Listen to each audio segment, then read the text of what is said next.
talk a little bit, and this is probably going to make some people mad, but when parents post on social media and parents talk about their autistic child who has significant behaviors, they're biting, they're hitting, and these parents understandably are at their wits' end. They don't know what else to do.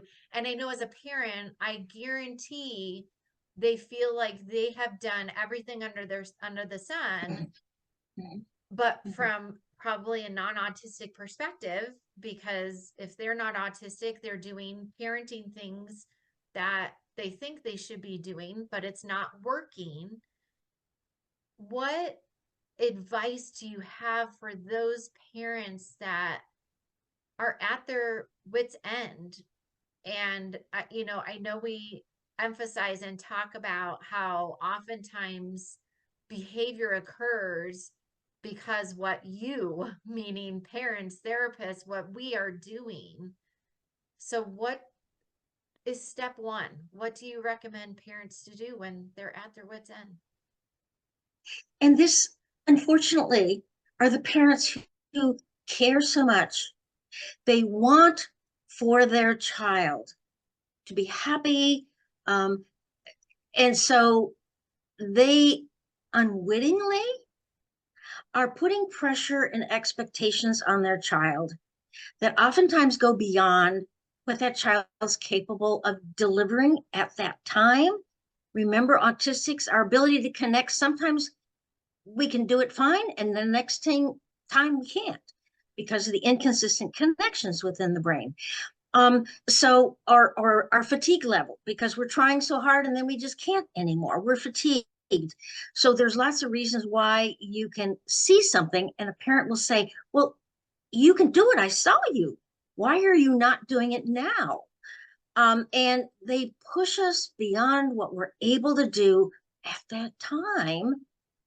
And when we're placed between a rock and a hard place, we don't know what else to do but fight back because we can either try to run, which of course is going to upset the parent. We can self-abuse, take that against ourselves, which parents aren't going to like because, you know, they're not seeing a happy child. And that's what they so want from us, is a happy child. So any of the things we do, and yes, we could aggress against you and say, no, you're not listening to me. And you're making me do more than I can. I'm not ready. I can't handle it. And that's what the behavior is saying. And this is where my advice is, when you see that start of fight, flight, fright, or freeze, those all say, you've gone too far, you've asked too much. Back away. Just give them some space. I can see you're upset. I'm going to give you some time and space. And it's a good thing because mom can calm down too. And maybe, again, the co-regulation. If mom is calm, the child's likely to be calm. If the child gets upset, mom's going to get upset because that's not what she's looking for. She's a very caring mom. You know, moms who don't care aren't going to get those kind of reactions. So she needs to recognize that, yes, you're inadvertently triggering the very behavior you don't want. So give each of you space. It's like an adult to an adult disagreement. The best thing you can do is go your own direction, let yourselves calm down, and then come back and try to figure out how can we do it this time where it's a win-win. Yeah, so some simple steps they can start right away as soon as they see that start of escalation.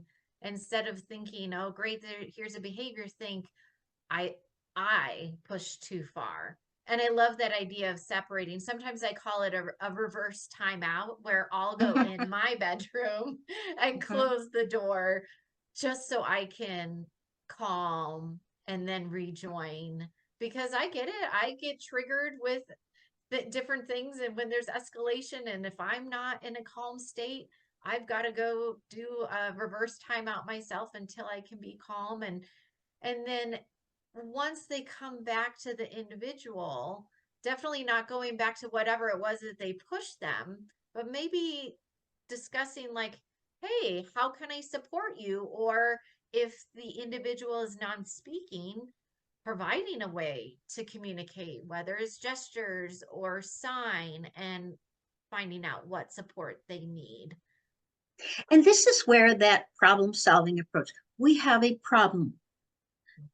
Let's find a way to fix it. Because that's going to make the child feel better. Oh, you're going to fix the problem. I don't have to deal with that problem again. You're going to help me figure out. Okay, and mom's going to say, because mom knows more options than the child does, because the child's options are if I can't, it's all or nothing, I blow up.